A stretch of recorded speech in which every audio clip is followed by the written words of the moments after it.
The Carleton College Convocation program is a weekly lecture series that brings fresh insights and perspectives from experts in a variety of fields. The program has a rich history dating back several decades. The selected Convocation speakers assist the liberal arts mission of centering thoughtful conversations within education and beyond.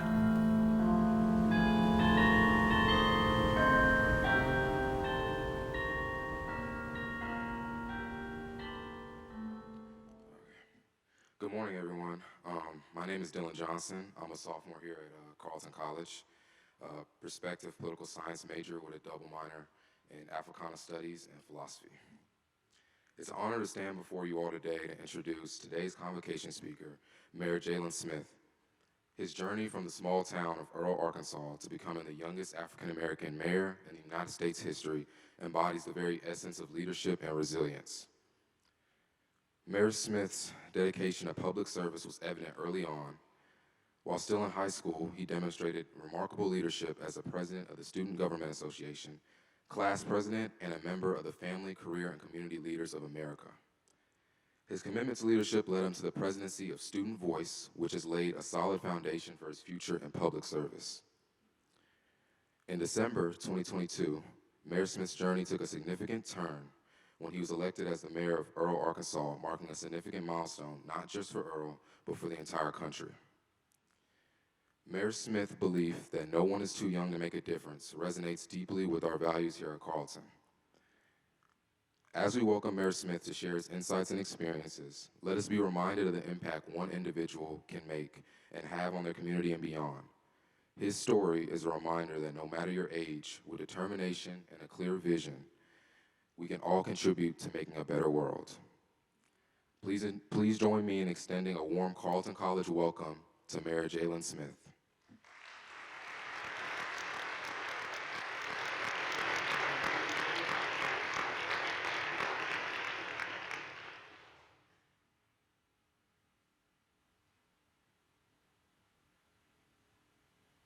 Good morning. How you all doing this morning? I'm gonna take this off.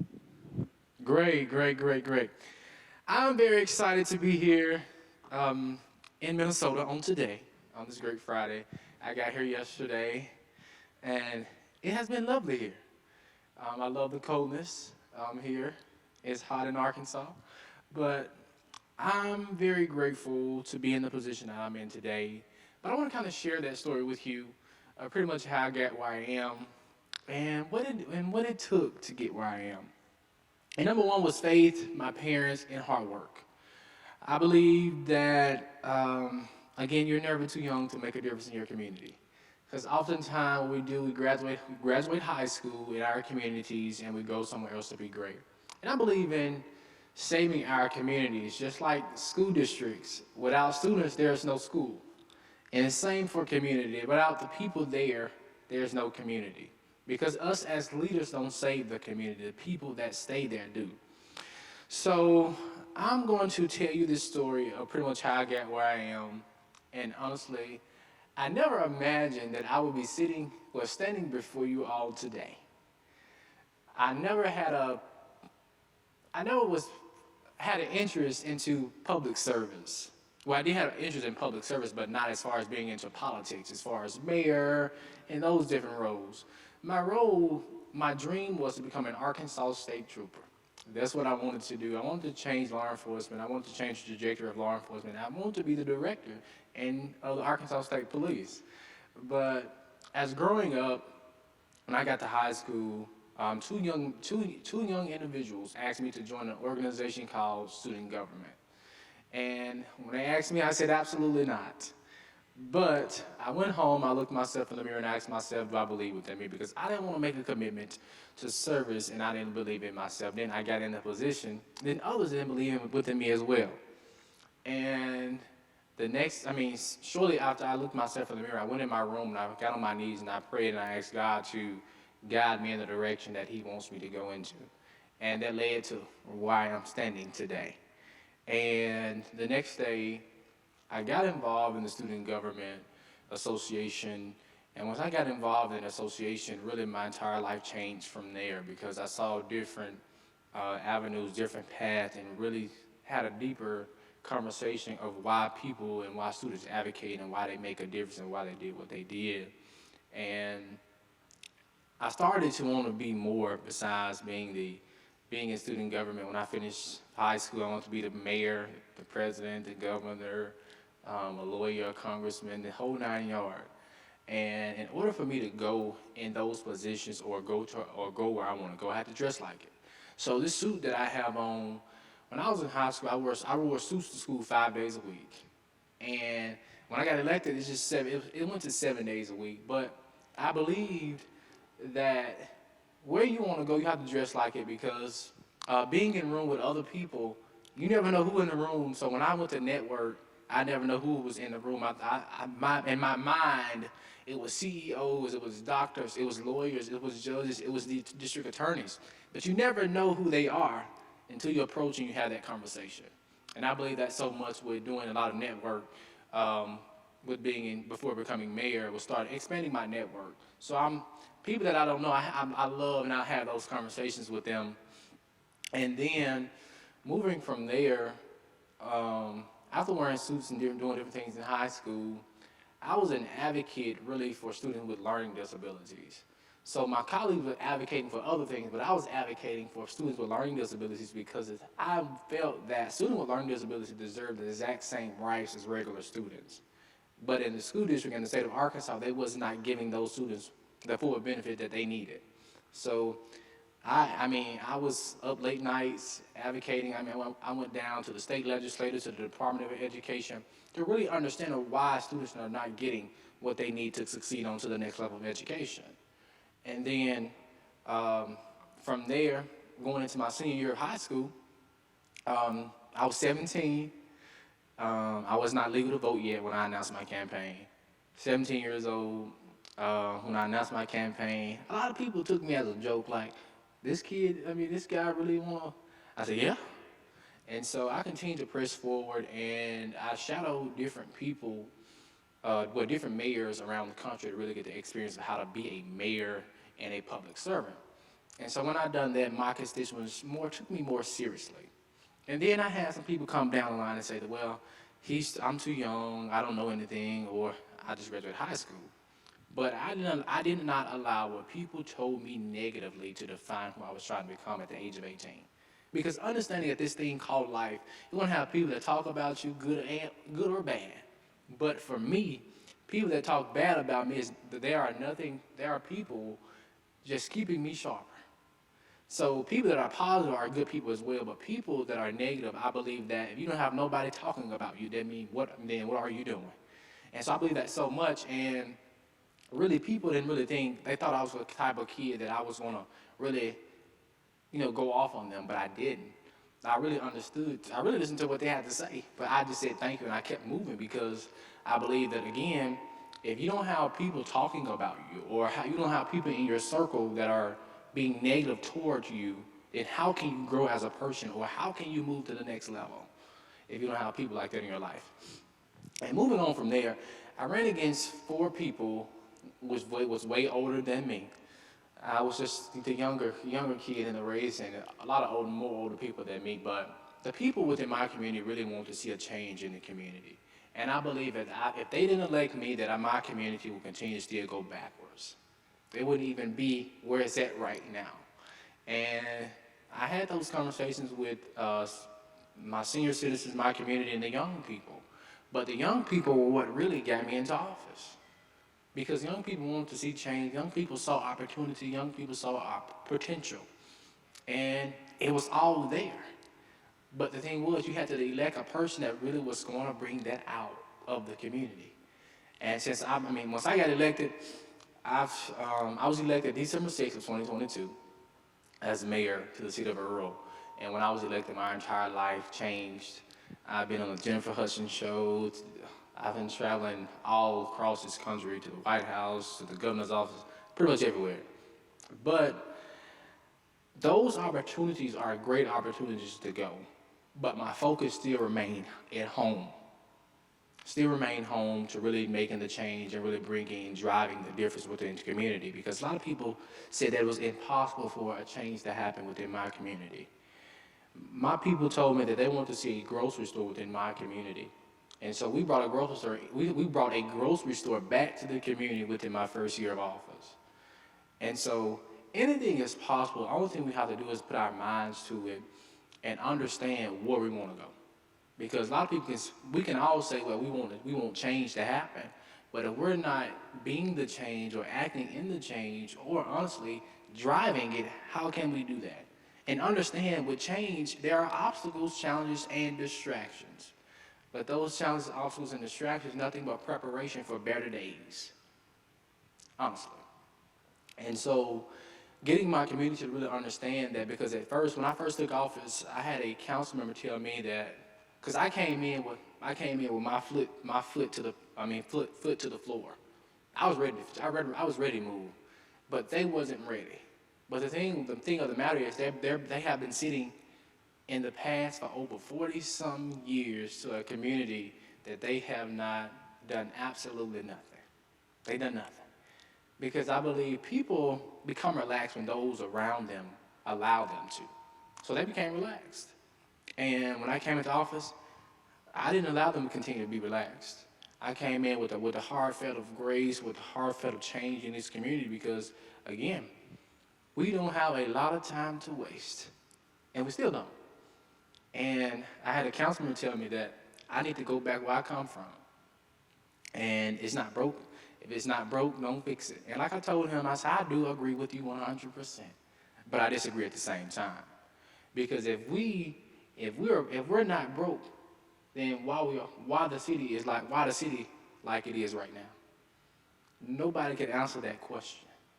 And then I also told him as well too. I agree with you when you said it ain't broke. Don't fix it. But it always have room for improvement. Because you can improve on every level. But honestly, that's pretty much my story, pretty much how I got where I am to being the mayor. I didn't allow what people told me to really define who I was trying to become, or I didn't allow what people told me negatively to really deter me from being the mayor. Because understanding as a leader, again, everybody's coming at you, but everybody's coming at you is a benefit to you. And so I live by this quote every day. The ultimate measure of a man is not where he stands in comfort and convenience, but where he stands in times of challenge and controversy. I live in that every day. I live in that, and I stand by that every day because I don't want to stand in comfort and convenience, because comfort and convenience can help me grow as an individual, but challenge and controversy can. And I just live in that. Then also as well too, I have a list from 1 to 376 of everything I want to do in my entire life before I leave. And so everything, from the jobs I want, from the vehicles I want to have, from the kids, all those, I have that all on that list. Because I have that list because it reminds me of why I do what I do every day. How can I grow? How can I stay focused? And then also I'm in college as well. I attend Arkansas State University Mid-South, a community college where I attend online. And also, not only being the mayor, I have 2 part-time jobs as well besides being the mayor. So I'm all still doing those different things. We're making a difference within my community. But I believe that in this society we live in what's called a microwave society, which we think we can put our life in a microwave on 30 seconds. And we're making the top dollar money, or we living in a big house. But you know when you cook on Thanksgiving or you cooking on Christmas, when you do those chitlins and you do the neck bones and you do those different other cookings, and you put it in a crock pot and you let it simmer. And what I mean by that, greatness happens to those who wait for it. We have to be very patient when it comes to success. And you have to make yourself uncomfortable to grow as well too. And I grew up in a single home with a mother and a village of people that want the absolute best for me. Actually, people didn't really think I was going to be really standing here right here today, which I didn't either. But what I want to do, I want to be greater. I want to be greater, and I want to make my parents proud. I want to make my community proud, but more so, I want to make my parents proud, because I want to leave a legacy that a guy a legacy that a man that couldn't accept no for an answer. That's what I want to leave. And so I told my mom that, and my mom always thought I wanted to be at Arkansas State Trooper, but she still think I'm going to do that today. But I'm in a different role, which I still want to do that, but that's another time.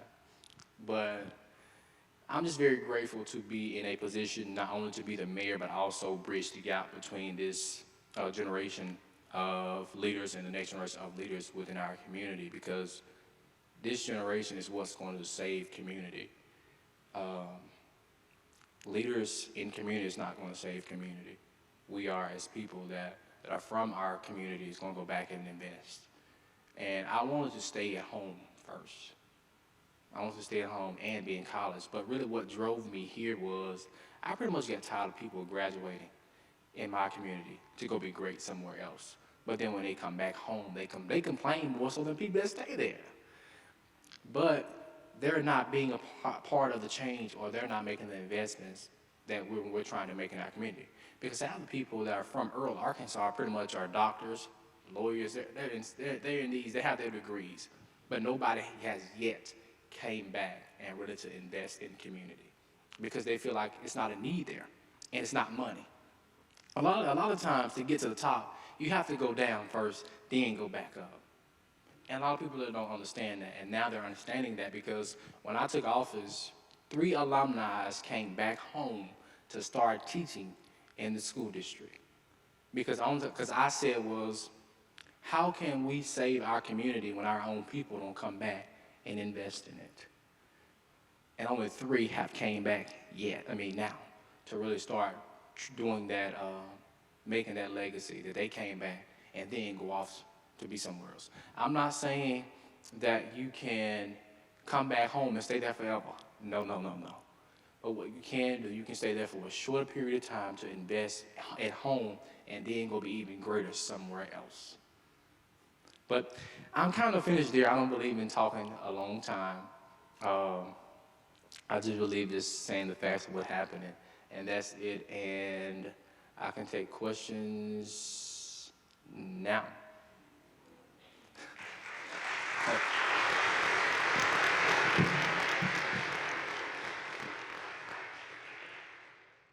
Yeah, thank you for sharing your experience, Mayor Smith.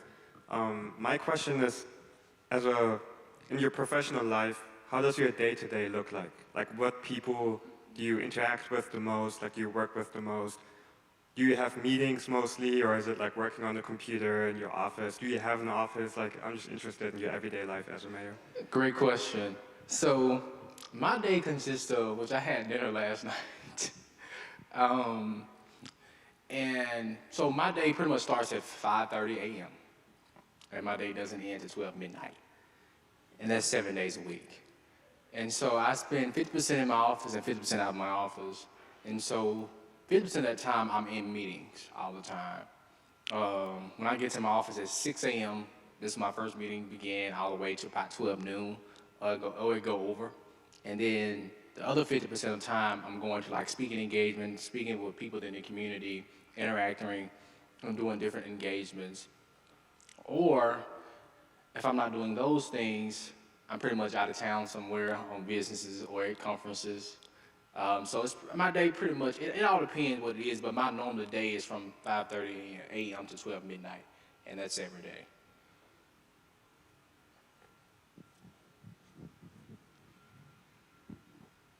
Thank you so much for your talk, Mr. Mayor. Have you seen a response from other young people in your community, other, maybe kids who aren't able to vote yet, but are taking up leadership in other, like at their school or other parts of their community since you've gotten elected? Yes, sir. Mostly in our elementary school. Our elementary school was the discipline was really very bad. And since I've been going to the schools 2 to 3 times out of each week to really kind of understand and teach them and talk with them about what they really want to do. Because younger kids, it reminded me of when I was a younger kid and I had those dreams and those aspirations of, I want to be in Arkansas State Police, and then how can I maintain what I'm trying to do? And really, and honestly, and getting them to understand that it is a pathway and sticking to that pathway, because the dream you want to see what you're doing now will reflect when you get older. And so now it's, they're taking leadership skills. I mean, trying to get involved in the organization. Also, we're trying to implement things outside the community for them to maintain and keep those leadership skills, leadership positions as well, too. Hi. Oh, hey, I'm Dia. I kind of got a lot of questions, so I'm just going to do Okay. 3, and then you can just answer whichever ones you want to answer. I want to know about your self-care, 5 a.m. to 12, and hobbies. I'm just recalling I was 18, and our schedules were quite different, so I was just wondering, like, what do you do for fun? Your friend circle, and then also forgive me for not using Google, but can you share some about your town, your city? Why do you want to be you did say why you want to be a bear there, but like, if you can just share a little bit about the people in the community, like what makes it great. Okay. Oh, that's only 2, not bad. So I'll start from the last question. I'll work my way to the front. What makes our community, Earle is a community of 2,000 population. We are 3.25 square miles. Earle is surrounded by a lot of farmland where they grow crops, beans, and cotton. And people, the demographic is 80% black and 20% white. And the greatness about Earle is full of talent. Like, we have a lot of people that can, from singing, from drumming, from sports to art to music, the whole 9 yards, we have that in Earle. But what makes us so unique is that we all unite together. Like, we all come together. We may not agree all the time, but when something happen, Earle come together as a one community, and we put our differences to the side, and we really help change community. And I think that's really what's so unique about Earle. And then self-care. And so pretty much for fun, I just work for fun. If I'm not working, I'm sleeping.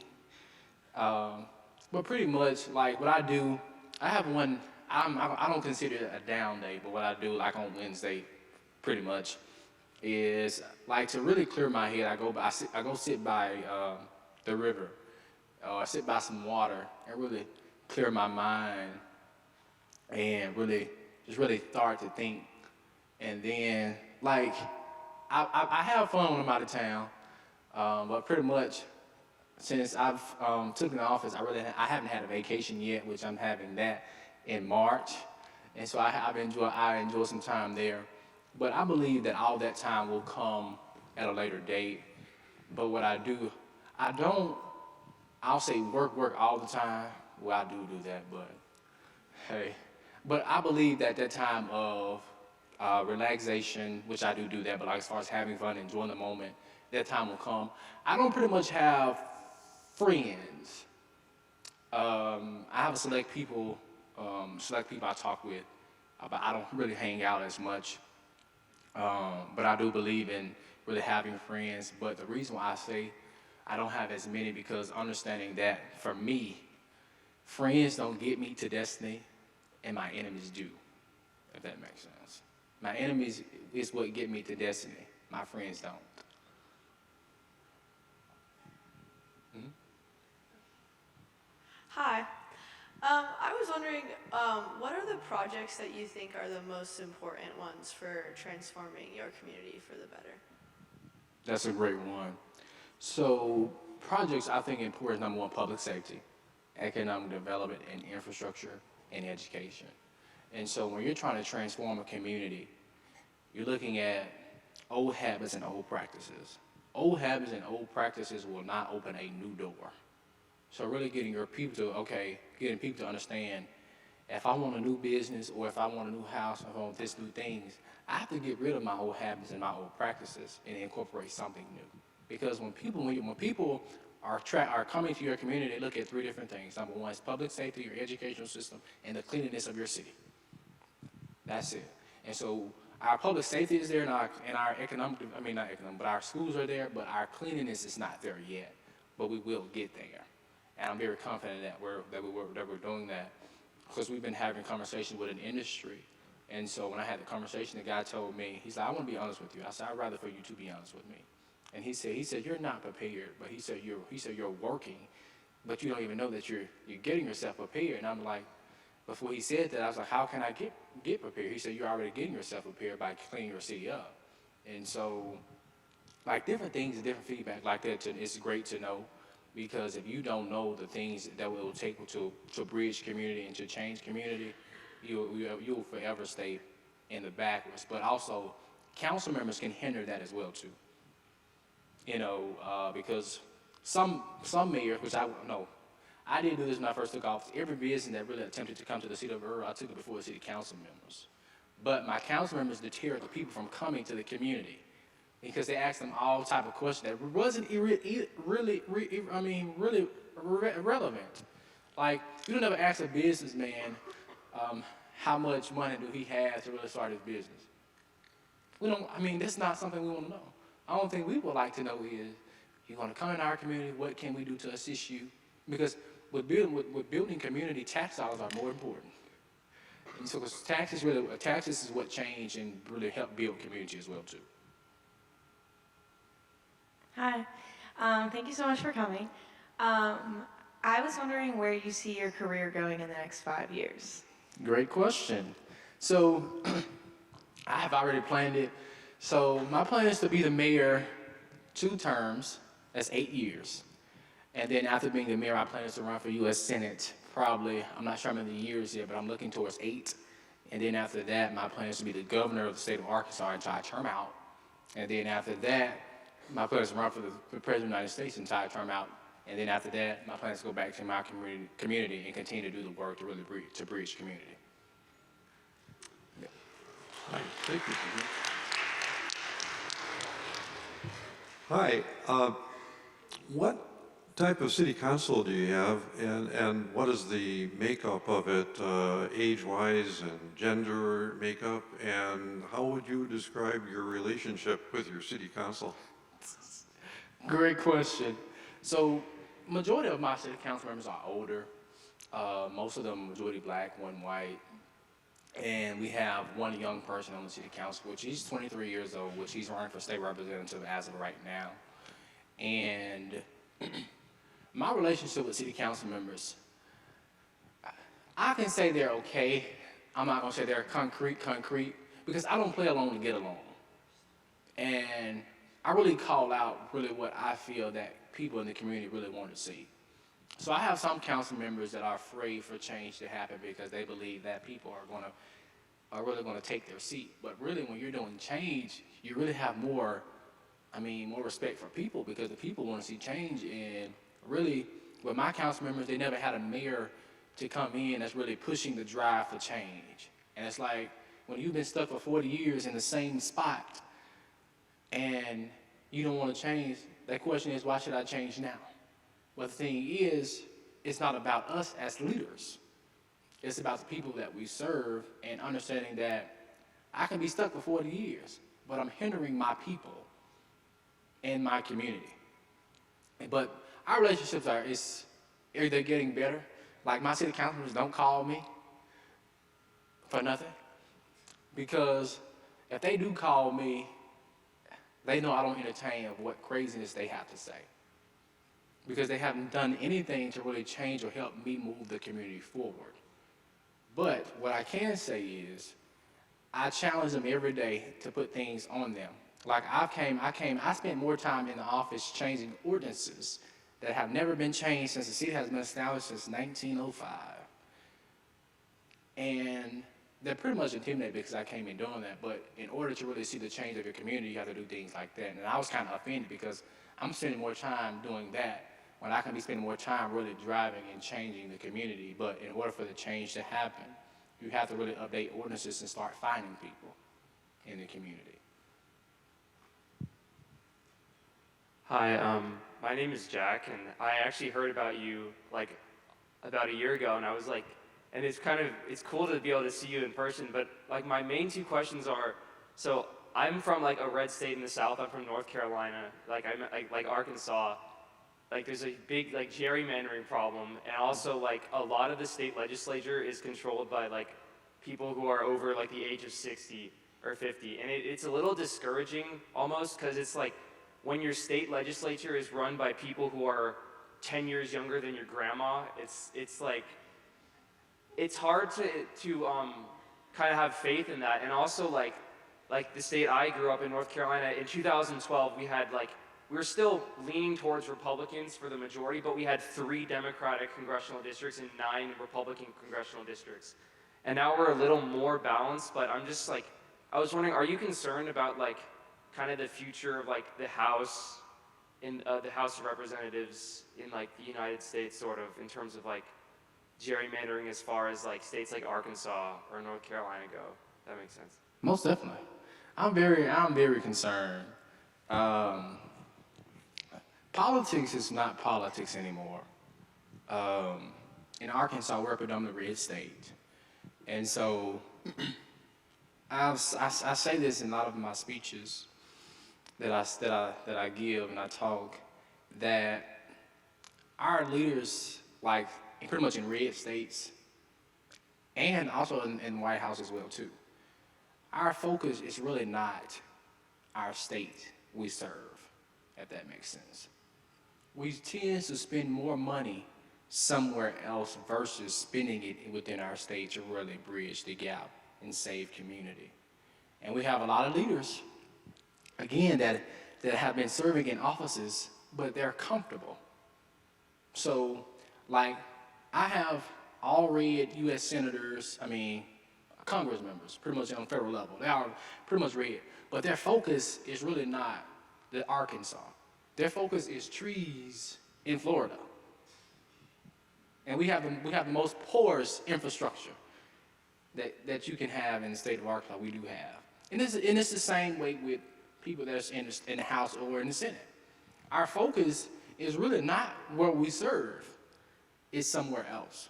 But how can we change that trajectory? A lot of times people get tired of voting. Well, it's really getting to a point where it's a struggle to get people out to vote because a lot of people are often tired of seeing the same thing.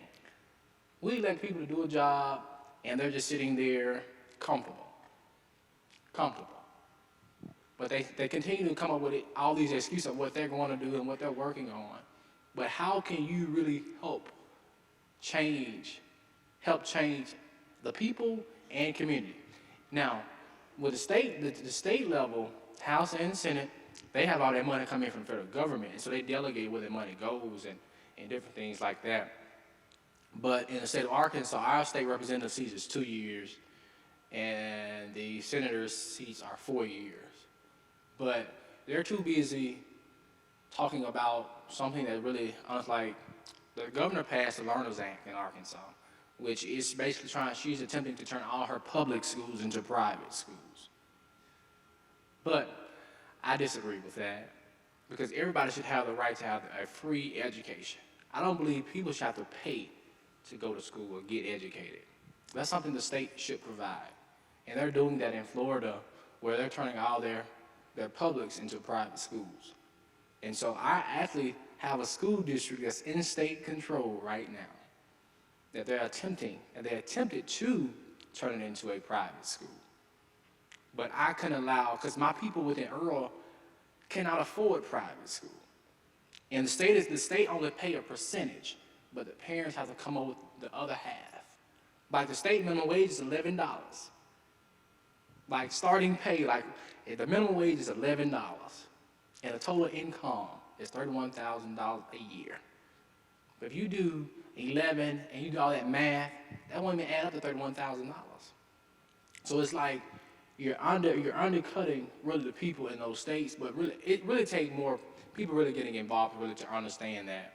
Because people, if you ask them, people will only tell you what they want you to hear and not the actual facts. And so it's going to take, I'm not even going to say it's going to take some time to change our states, really. I just believe it's really the young people really is what's going to change our trajectory, really.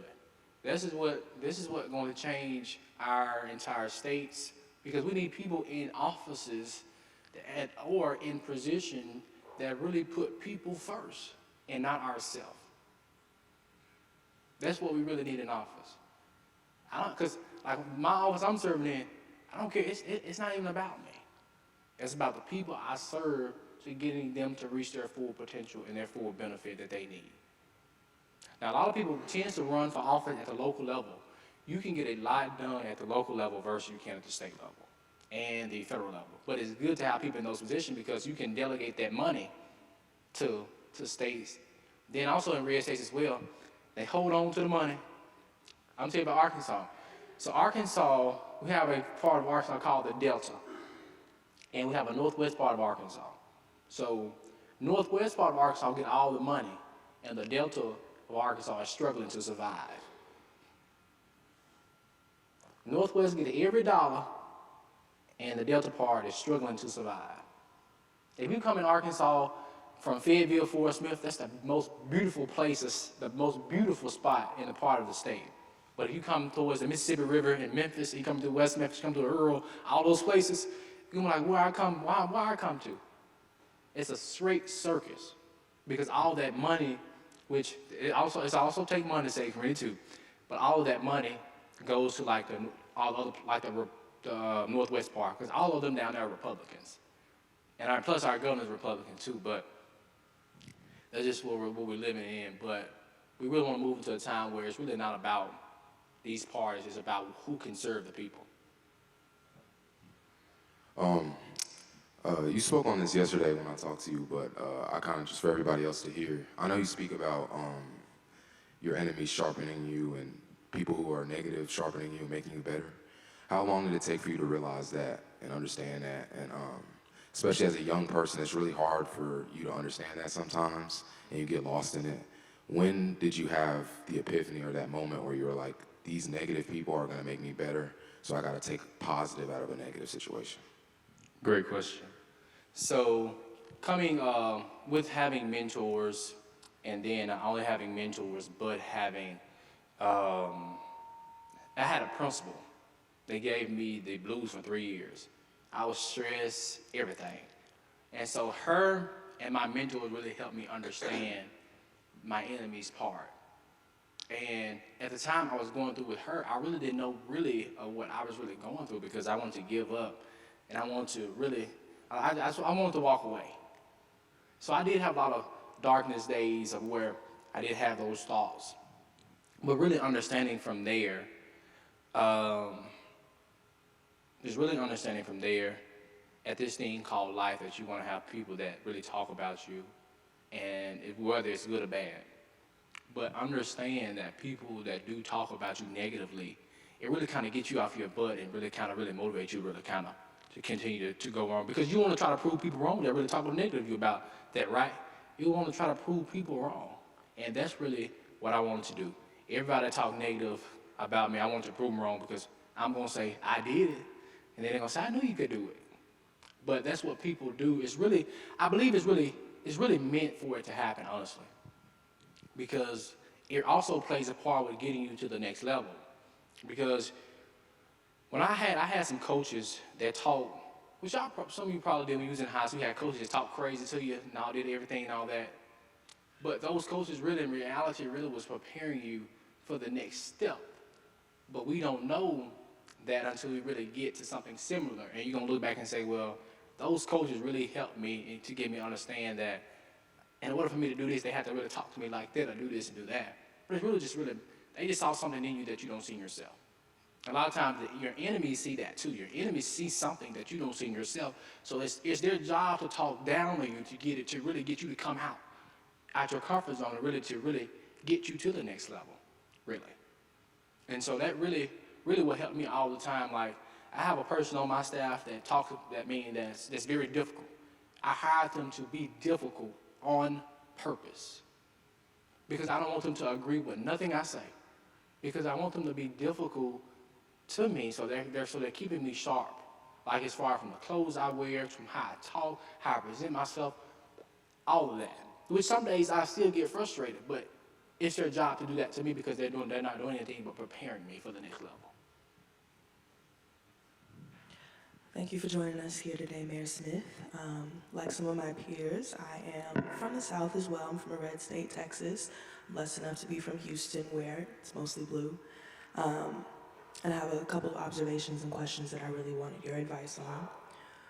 One of those is that in coming and getting an education out of state and going back, you really start to notice just how quickly the city is developing And you notice how a lot of the policymakers, the educators, the people who make the most difference sort of have their feet off the ground. They're not listening anymore.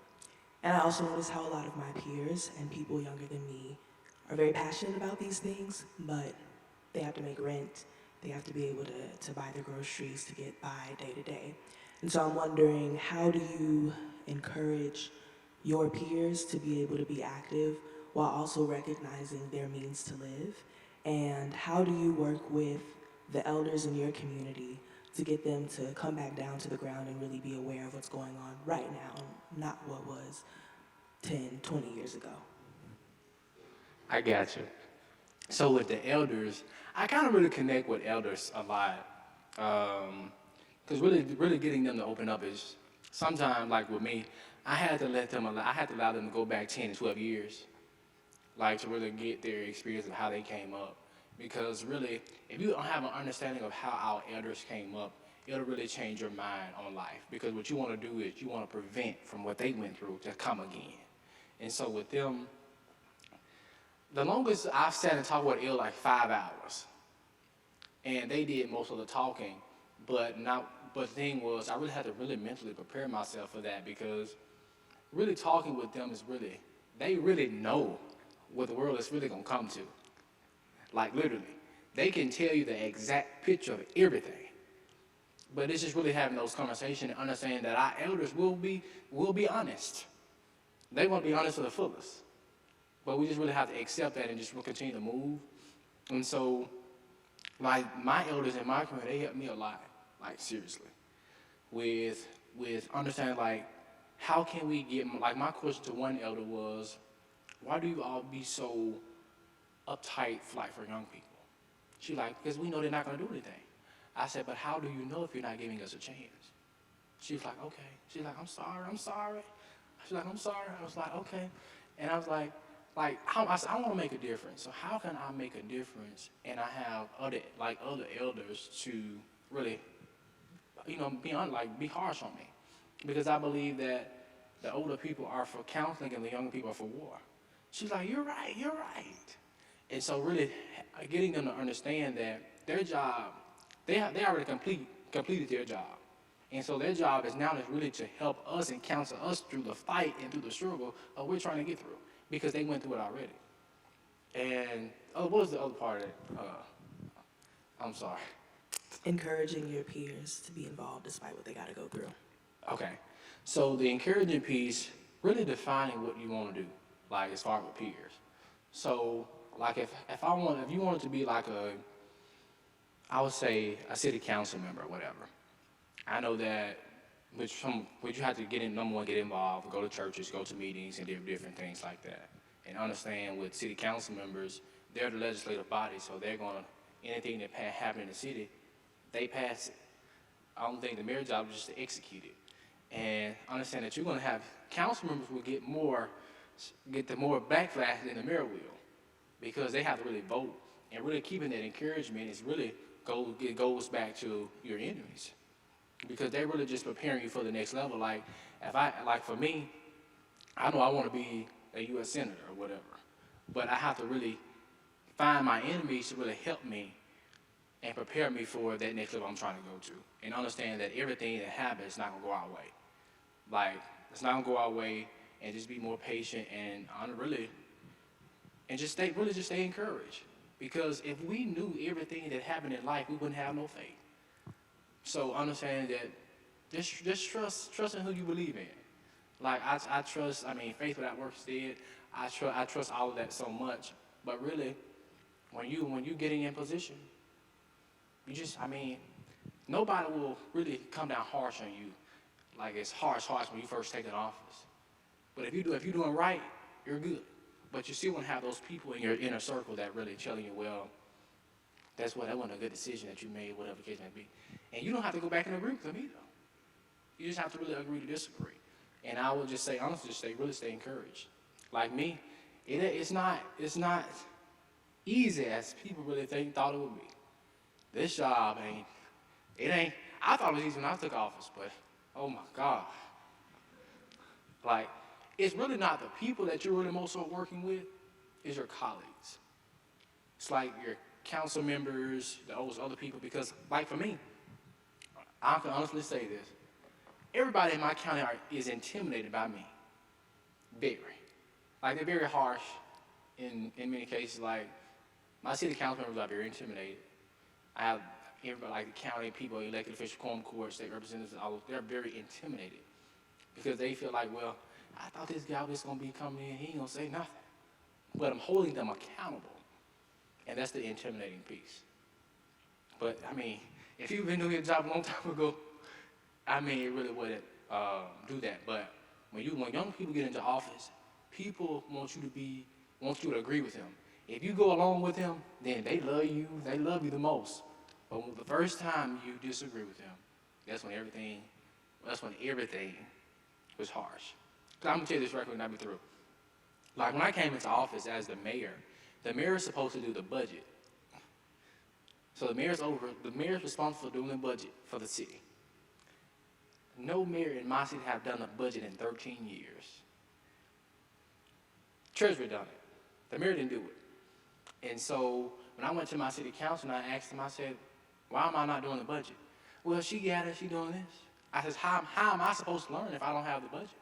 And then I have my councilman, they complain about the spending. I said, I don't have access, so you cannot complain about spending when I cannot control the access of how much we spend on a day-to-day basis. To this day, I've been fighting that for over a year and a half to have access to what I need to know to what's going in, what's coming out. Like, and they had an entire problem with that because they still stuck in the old day. They feel like I'm young. I don't supposed to see social security numbers. I don't supposed to be addresses. I'm supposed to see none of that. But I'm doing the hiring. So if I'm doing the hiring, why I can't do the budget? Because I see it already on the front end. Yeah. So thank you again for joining us. A couple of quick questions.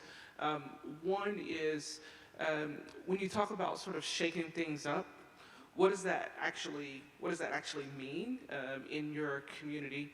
And then actually I have three questions. So what does shaking things up mean? The second one is, can you share a little bit more of a couple of things that are on that list of 376 accomplishments that you want to have? And then the third one is, where does education play in here? More sort of higher education. So I'll start with the third one. So with higher education, it's almost a priority. I mentioned before that I attend Arkansas State University Mid-South. It's a community college, which I do college work online and in person.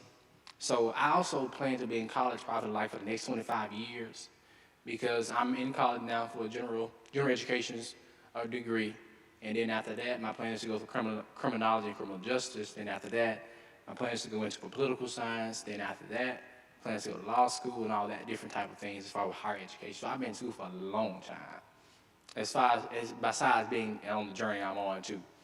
And then what shaking up a community looks like is, number one, you coming into your community and really define what you want to do. And you really start pursuing what you want to do. So when I came in, my main priority was safety. I didn't have a police department that was 24/7. And so with that, and then so when I came in, I hired some people and I came in and I shook up the entire city. And I didn't pretty much have crime then, but before me, my city was outrageous with crime. But when I took office, that decreased because number one, I made my police officers work. They stopped people, they did this, they talked to people. But then after that, once I got that done, to shake it up even more, I started tearing down houses. I started calling people, I started putting lien on people's property. I started condemning them. And we started doing that's another process. What is that process? But basically putting a lien on their property because you can put a lien on people's property and they get real scared because you can really take that property from them if they're not maintaining it. And so that was another shakeup. Then the last shakeup was with my city council members. Like, I was wanting to do all of these commissions and committees, but I couldn't even get my city council members to even do that. But the people wanted it. And so what I did, I just assigned every council member to a committee. Because I asked them, but they didn't give me a response, so I just gave it to them. And to this day, right now, they still didn't do what I asked them to do. And so, like with city council members, I just inform them, but I still do what I need to do to make sure the city is moving. And shaking it up, and I promise it haven't shaken up, and I promise you a lot. And they really don't like it because they want to move slow. Like they ask all the time when we council meeting, why are you moving so fast? I said, we've been moving slow for the last 40 years. So what's the purpose of us continuing to move slow? They want peace by peace. And did I answer? I think I missed one question, didn't I? Okay. So on that list is pretty much the jobs I want to have, of which number one be the mayor, the governor, the president, which I mentioned that to you, and also I want to own my own funeral home business. I want to own my own doctor's office, own law firm, my own hospital. I want to have a house on a total of 100 acres of land with a big truck company, a hot shot trucking company, and a big house that probably cost about $2.5 million. So all of that is on that list, and plus for what cars I want to have. So with, you see all those fancy cars, like I like Mercedes-Benz, Lexus, and all those things.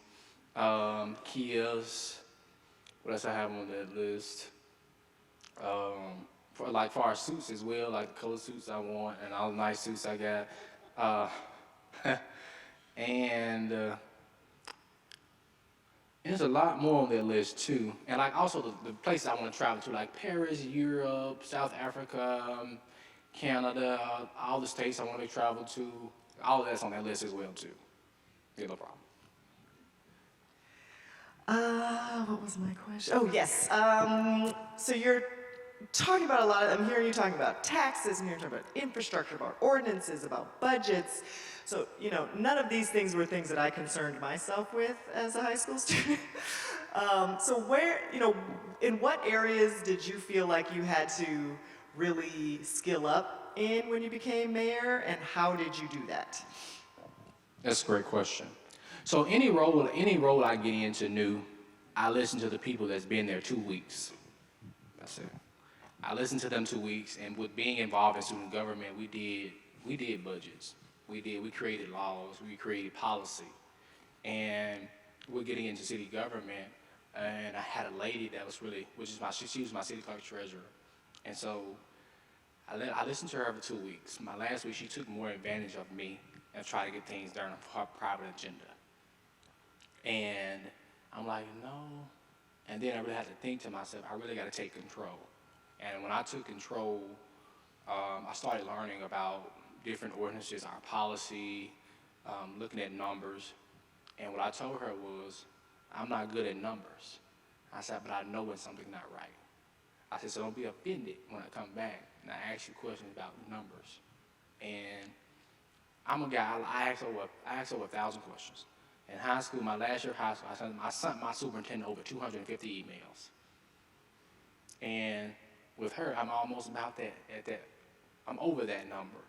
But I like to ask questions to have an understanding and have clarity on what we're doing. Now, most of the responses is we've been doing this for so many years, so we're gonna leave it like this. So why we continue to do the old stuff when we can decrease old and increase new? And she had a problem with that. And we fell out. I ain't gonna say we fell out. We had a disagreement, and the disagreement happened over like an entire year. And so, like I didn't know that honestly that she was honestly backstabbing me and different things like that. And so I had to really open my eyes to really find out different things I need to know myself. Because that's when I wanted access to all my numbers and really find out what I need to know as a mayor. Because, mayors, like for small city mayors, we're doing everything. We're trying to maintain a budget. We're trying to find grants. We try to maintain conferences. We have to play as our city attorney sometimes. We have to play as our police chief, our fire chief, our water manager. We do all those sometimes.